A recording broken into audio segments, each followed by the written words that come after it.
ደፋ ቀና እያሉ ታሪካዊ ቅርሶቻችን አዋራቸውን አራግፈው የኢትዮጵያ ብቻ ሳይሆን የአፍሪካም ኩራት መሆናቸውን በገሃድ በዚህ ጊዜ መሬት ክረምት ከበጋ በማረስ የምግብ ጥገኝነትን ለመላቀቅ መላው ኢትዮጵያ በተለይም አርሶ አደሮቻችን እየተጉ ባሉበት በዚህ ጊዜ የማዕድን ሀብታችን እየተገለጠ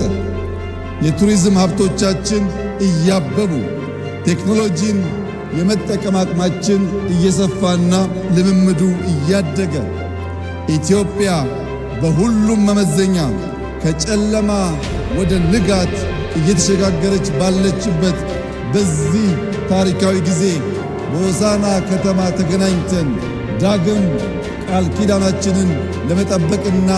ለማጽናት መላው የኢትዮጵያ ልጆች በዚህ ጀግና ሕዝብ ፊትና በሆሳዕና ከተማ ዳግም ተገናኝተን የጀመርነውን ለመጨረስ ያልጀመርነውን ለመጀመር ኢትዮጵያን ለማጽናት በጋራ እንድንቆም በድጋሚ ጥሪዬን